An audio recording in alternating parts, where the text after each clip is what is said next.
still, considering the proposal and what's expected within the whole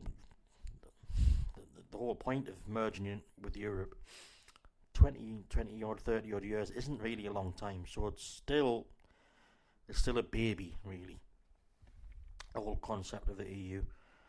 I'm all for no borders anywhere whatsoever. Doesn't make any sense, and all it does is cause division, and causes the actual competition that's led to the fucking destruction of the planet as a whole. So for that reason, I'm actually all for the EU. More countries doing things and sharing best practice. By best practice, I mean best for the people, not best for business. That's the only concern I've got. Because with the EU, it's quite odd. Obama, a couple of years ago, was vehemently like, oh, well, like America full stop was like, oh, EU's a threat. It'll be like another rival to the United States. Thing is, with the EU now, as it stands, it's very open to TTIP. And TTIP is a circumvention of democracy, which will mean that pretty much any corporation can really monopolize public services, whether they're providing a product or whether they're providing actual services. And if that product or service is allowed to fail, so if they fail, even within the context of running a necessity for the country, they can sue the government of that country. Doesn't make sense, does it really? Because then you'll be thinking, why do we vote at all? If that's the case. But it confirms what's already been happening anyway, which is corporations do run everything. So in a weird way, at least it's an honest sort of like, hang on, no. It's sort of an admittance. It's why I still find it laughable that nationalists and that still cling onto the notion of fucking the empire and all that stuff. It's like, there's no such thing as the empire, really. Wasn't the British Empire. Think of the millions of British people who died to get us what? You know, it was all poor people who died. You know, it was all the wars were fought by Joe Bloggs on the street, taking the king stroke queen's shilling, you know, whatever period of time that was. And we've reached a stage where war is becoming irrelevant. Many of the old ways of doing everything's irrelevant. We're in a weird position. Until that time bears full fruit, though, we do need a strong army, I do believe. We need a good, strong armed forces. But its priority has to be defence. And for the last 30, 40 odd years, it's not been defence. On the whole, it's been offence in the name of corporations. Not directly. It's not as if, like, you know, it's not like Blackwater, that company in America. They're not renegades, but it's by virtue of the fact that corporations pretty much lead and dictate policy of the governments. The governments imply that, so they've got to do it. And so it's a difficult position to have our armed forces in. I don't like it. As Bob Dylan says, only a part in their game. Yeah, and that's what they are. It's depressing. Because, well, our young lads and lasses are dying. Fighting for what? Plasma tellies? Less freedom. You know, that comes with more technology. It's weird. A queer little world we're in, like. Gone all nuts.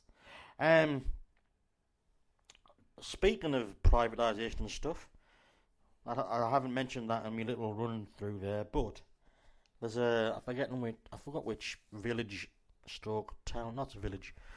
There's a village, I think it's somewhere in Hampshire, somewhere like that, where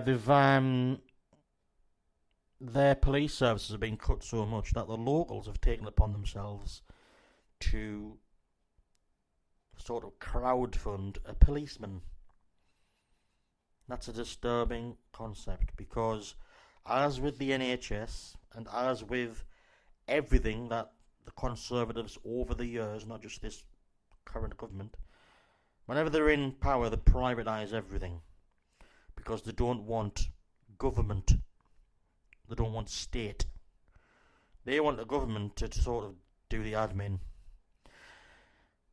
And they want their buddies, their corporations, to run things. And for a few years, G4S have been trained in all manner of things that we usually attribute to the government, i.e. fire services, policing, armed forces, Transco doing a lot of their stuff. And if you look at those companies, the likes of Transco and G4S, they're all linked to the Tories, or ex-Tories, and in the case of G4S, a Tory minister's wife pretty much owns all of it. So there are horrendous links, and all you've got to do, like I say with everything, every single podcast, is follow the money. Follow the money, as simple as that. So yes, all that's all. But like I say, it's sort of mission creep for privatisation of the police, I think, because every day there's a new story where the right-wing press will jump on the police and say, they're not even doing the job properly, and the police are saying, well, we're being cut to fuck. Slashing funding for the police and making it impossible, nigh on impossible for them to do the job properly, the actual job of policing. Crime prevention is out of the window. They only act once something's happened, and then they're not even allowed to investigate. He's a crime number. Cheers, that makes us feel better. Anyway, and that's not their fault, that's the point. I'm not having to go to the police. We need to trust the police. We need to hug you busy. We need to support the police. Like we'd support the NHS, like we'd support the fire brigade, and we need to support the police. If we spent as much time supporting the police as we do the troops, everybody else that works for you, because they're there for you, would be a lot further down the road of being a fucking more comfortable, at least, society.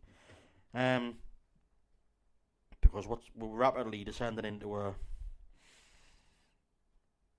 very much separated and sectioned off society, where people on the whole don't care about anything unless it happens to them. So like, oh well, I've never had to use it.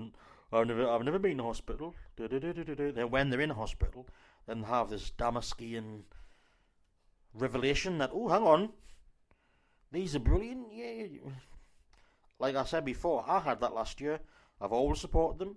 I've supported the nurses when they've been on strike and stuff, but not really understood what it meant to be a nurse until last year, and like I'm the same. But there's people who flat out just criticise the NHS all the time. Oh, well, there's too much money in the NHS. Are you fucking stoned? It's been mismanaged, that's the difference. And it's the privatisation aspect. Certain things should not be run like businesses, and that includes the armed forces, that includes the police, that includes the fire brigades, and that includes... It's not about statistics, it's about doing the right job and paying and making the money count. And the only way you can... With things like the NHS, the only way you can really determine if it's working properly is the health of the country, which, as we all know, is an utter dire straits at the moment. Obesity, through the roof. Cancer, through the roof. Certain strains are being treated better and not cured, but the effects of which are being totally sorted. But on the whole, it's not looking good. And that's because money is being spent more on management than actual doing stuff. Because much like education as well, keep missing that out, it's all about statistics. It's all about, you haven't hit your target. No. The very nature of humans being all different, illnesses affecting people in different ways, the way people eat affects them in different ways. You can't apply a rigid dogma to health. It's just impossible. It's impossible. And especially when we don't educate people properly about health from the off, and we don't have a very this is the whole thing with infrastructure. We're not about paying taxes. I'd pay taxes up the eyeballs if I could, providing it went the right way and actually went to help infrastructure. And that's why the rich should pay more, because they'll benefit. We have a better infrastructure in the country, i.e. things become cheaper to move around, get around, more cost effective. Their productivity will improve, as will things like food and other distribution. The prices will come down, so people with little money won't have to rely on processed foods, which are pumped full of shit to preserve them forever, so they can be stored forever. Fresh food, non-processed, it's surprisingly cheap, but getting it from A to B and all the money involved with all the companies involved in that, and because of the shit infrastructure we've got in this country, ancient railway system, ancient roads dropping to bits. The same problems in America. America, they're crying out for infrastructure. In fact, regarding roads, theirs are worse than ours, apparently. And ours are, you can't go anywhere, really. You can't go more than 10 mile without being stuck in some form of road works, which aren't actually happening. There's no one there. There's just cones and lights and whatever, you know. It's very rare you see people actually working on the roads, but the cones are there, damn it.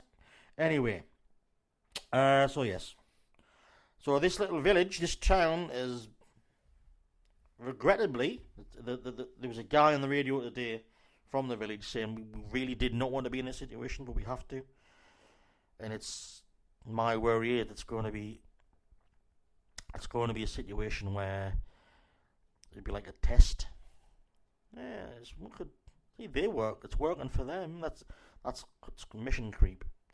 It's work there. They're paying for their own police out of their own pocket.